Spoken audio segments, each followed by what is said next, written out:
If you're preparing for IELTS but struggling with your speaking, then these tips and tricks are just for you.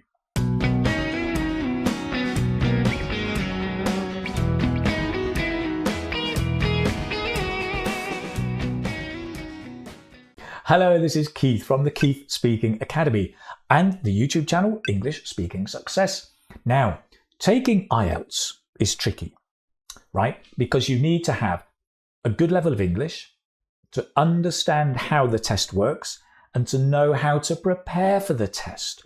Wouldn't it be great if you could speak to other students and teachers who have taken the test and got a band 7, 8 or 9? What if you could learn from them what to do, what not to do? Well, today you can, because in this video, it's a compilation video. I've gathered the tips, the tricks and advice from students and teachers from all around the world. Some of them are my students, amazing students who struggled with English speaking and IELTS speaking, took my gold course and then got the results that they needed. I also have some clips of conversations with other IELTS teachers. There's a wealth of things. We're going to cover everything from preparing, practicing, part 1, 2 and 3, how to handle unfamiliar topics, mindset, motivation, vocabulary, everything. Let's dive in straight away with one of my students from Vietnam too, who talks about the importance of practicing English.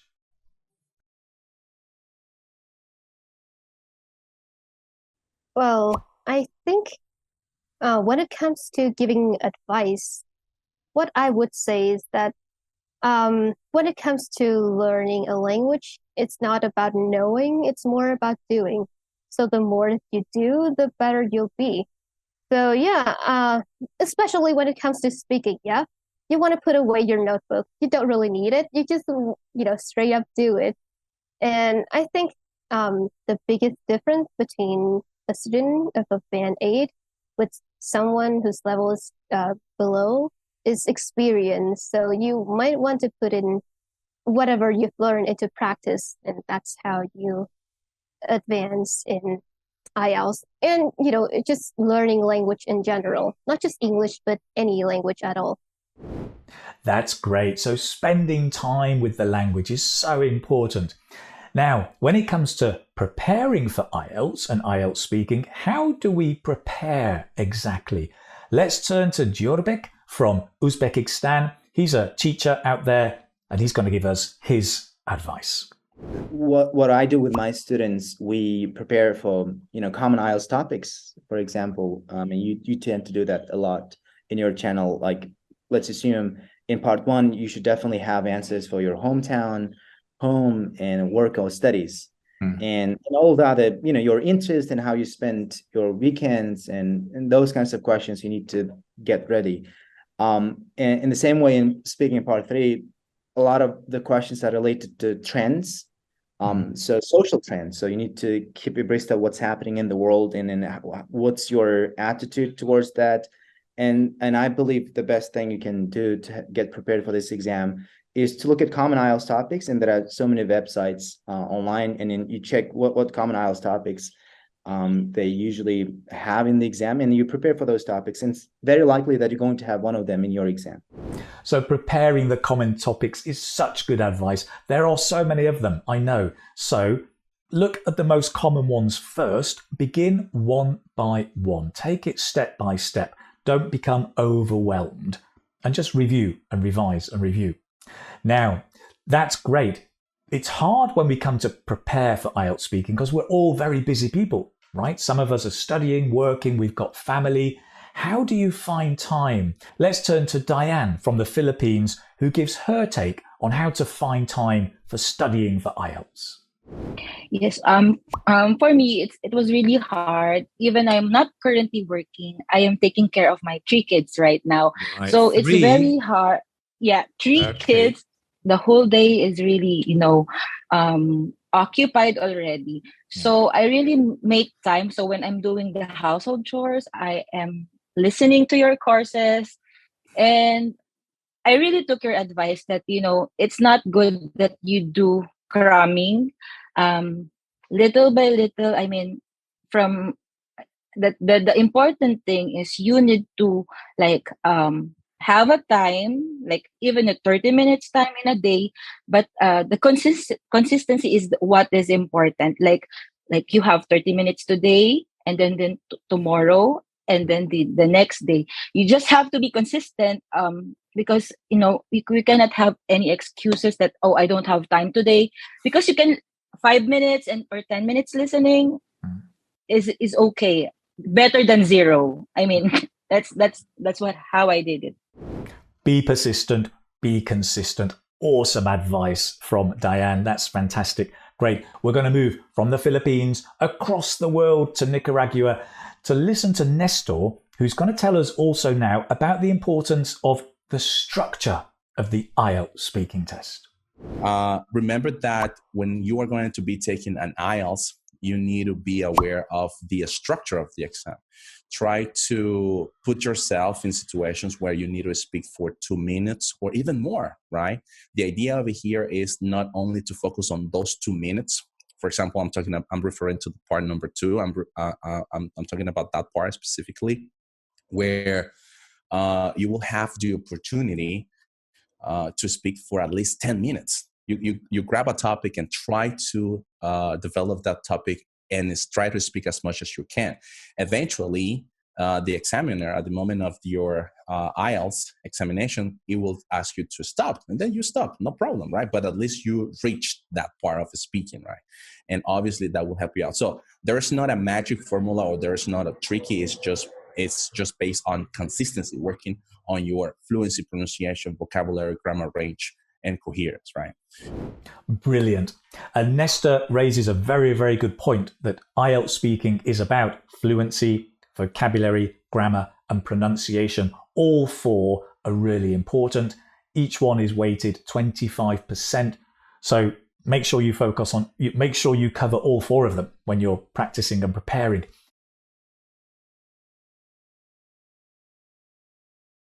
Nestor mentioned the structure. Let's have a look. Let's zoom in on part 1 of the test. We're going to go to Syria, where a fantastic teacher, Huda, who's a teacher in Damascus, is going to tell us her advice for part 1. Okay. You know, in part 1, it's the first impression that the examiner has about you. So I think first impressions count. Yeah. So try to impress the examiner by your language at the beginning, but keep it short and simple, as you always say. Like, don't speak too much, just 2 or 3 sentences for each question, I think is more than enough. And I remember during my speaking test, the examiner asked me why. So when the examiner asks you why, this means that your answer was relatively short, or you didn't state the reason. So try to state the reason and give examples whenever it's possible in part 1. Absolutely brilliant advice from Huda. Keep it short and simple, but sometimes give examples. That's part 1. Let's move to part 2, and let's go over to Iran and speak to Ali, who is also a student of mine, but a teacher. And he's going to give us his advice for part 2 in IELTS speaking. Did you use different strategies for different parts of the test? Well, of course I did. Let me tell you something about part 2. That's something I did based on your technique. Right. Actually, part 2 is a little tricky, especially when you want to arrange your talking in 1 minute. Yeah. So I try to write down, but actually, you told me that. So think about your first sentence. Think about your first sentence as well. I do remember, actually, my question was all about, for example, describing a book you have recently read or something like that. It was it was really, I know it's quite easy. But I started saying that, for example, a book I've recently read, is none other than... Yeah, The Old Man and the Sea. I remember. Oh, Ernest Hemingway. Yes, Ernest Hemingway.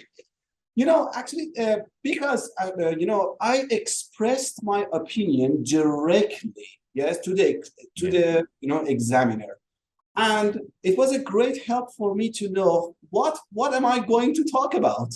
You see that? Right. And that's why I could follow. I could follow, and I talk about, for example, there are many ways. I talked about the plot. I talked about the story, maybe the date or something. Very nice ideas from Ali. It's great. I know my students learn from me, but I also learn a lot from my students. Now that's part 2. We're missing part 3. So let's go back to Huda from Syria to talk about part 3. And she tells us about the ORE method. ORE? What's that? Let's find out. Well, part 3, I think, is your last chance to show off the language you have.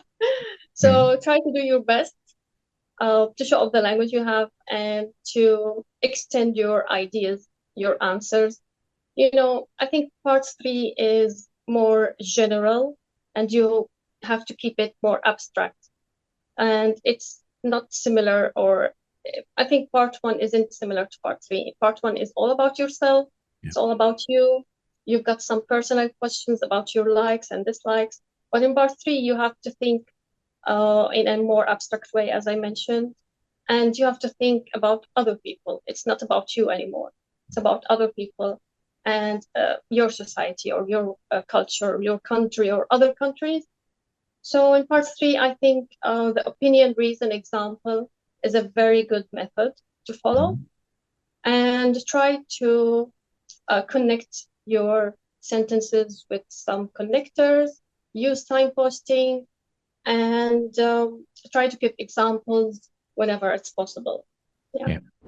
So did you get it? ORE, opinion, reason, and example. The examples are so important and they help you develop your answers and show off more vocabulary as you're being quite specific in your examples.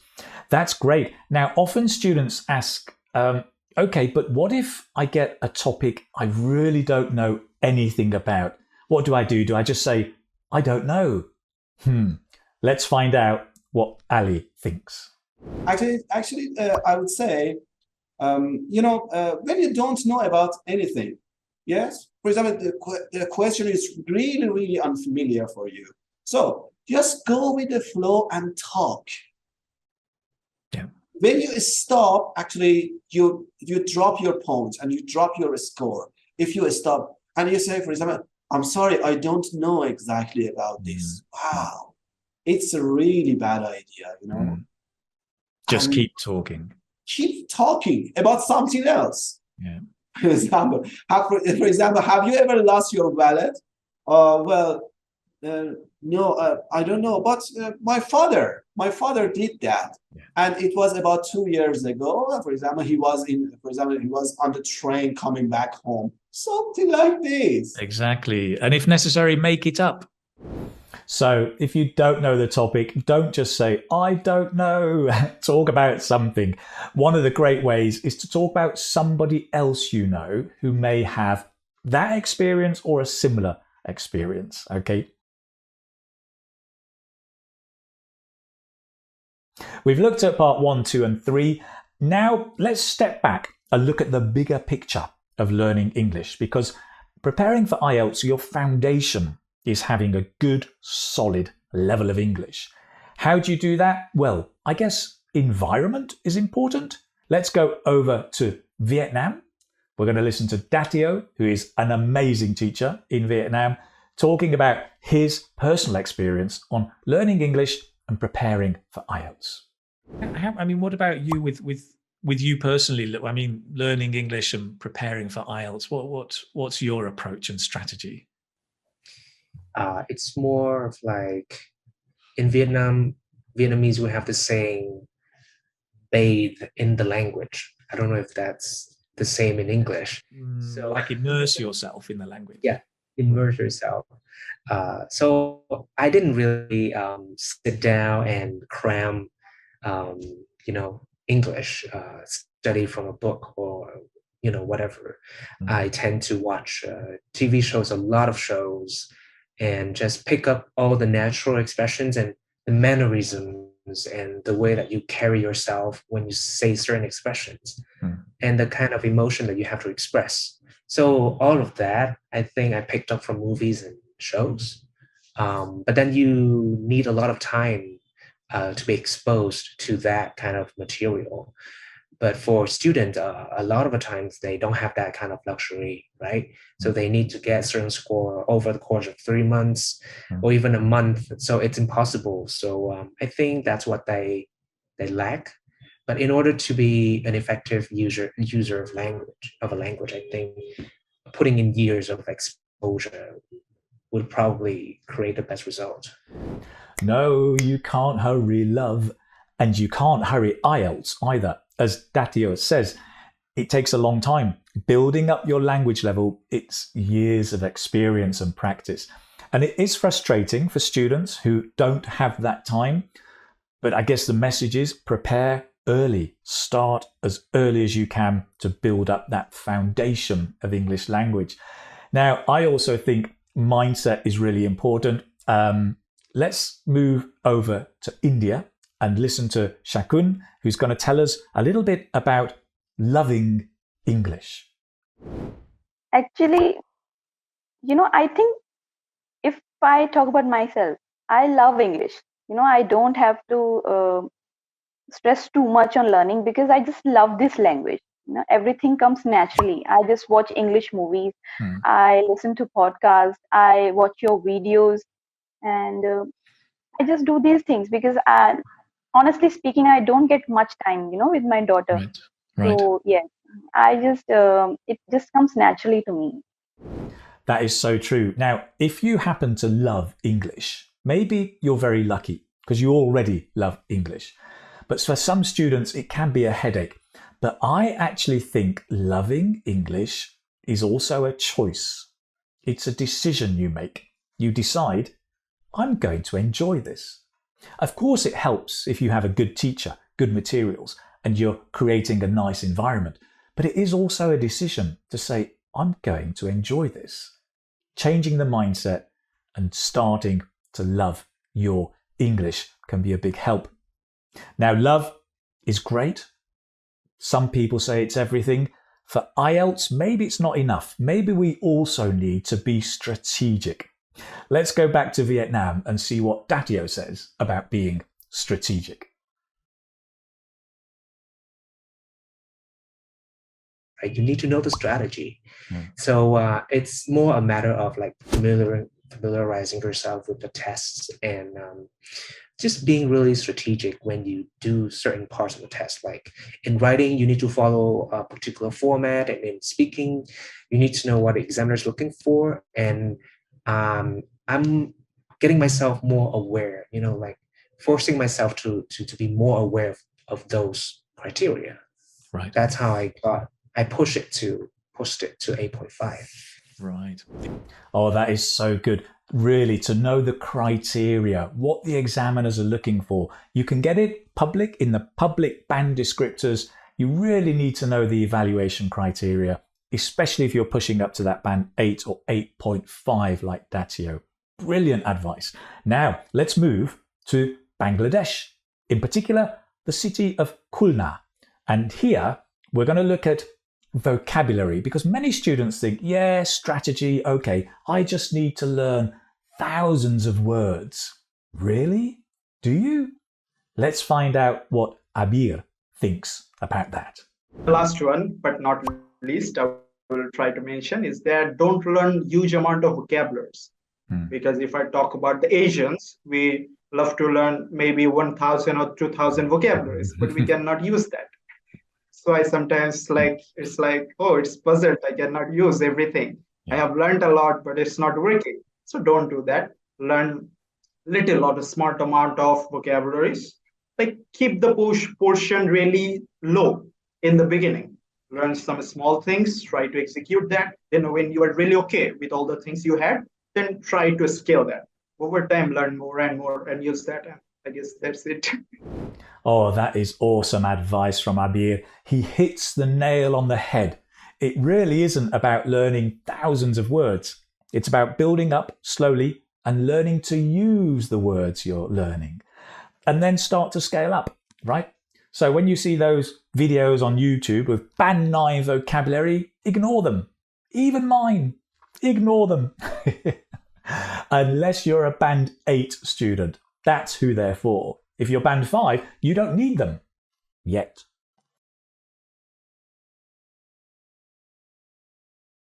So we've been looking great at all different aspects and tips and tricks. Let's have a look finally at motivation. I mean, how, with all of this study, how do you really stay motivated? Well, we're going to come over to Europe, to Spain, to the Basque Country, where Merche is going to tell us about motivation. Don't lose your hope, because you're going to get it. Sooner or later, you're going to get it without any doubt. You have to be persistent. You have to accept your daily ups and downs, your weekly ups and downs, especially when you attempt an exam and you don't get your desired score. You have to be prepared to go down for 1, 2, 3 days. It's completely normal.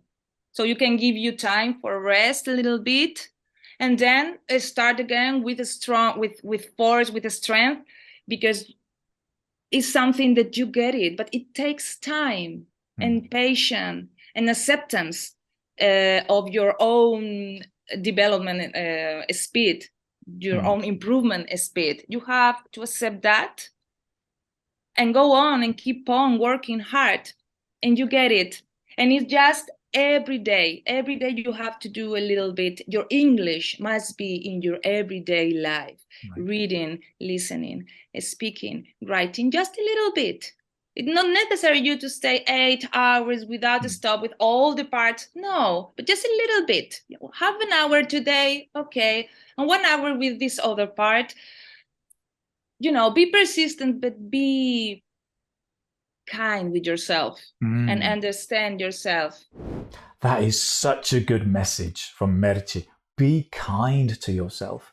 Accept the ups and the downs, Accept where you are. Just let go. Just be. Fantastic. It's really good advice. You need a good mental state to be studying and preparing for IELTS. There's a lot of stress. We're going to move to India for our final tip and words. It is about stress. It's about family. It's about balance. Let's go over to Shakun to tell us more. As I said, I don't get time, but yes, whenever I get time, like today, I just hand over my daughter to my husband, and I told him, just don't disturb me for at least 3 hours. And I just kept on watching your videos as well as I watch a movie, just to keep myself relaxed. And I think this is the only way to learn a language. Just don't stress too much and keep it easy and keep going. Yeah, fantastic. Great. Exactly. Don't stress. Relax. Enjoy your learning. It's so important. Take care of your mental health, not just for your life, but for your learning as well.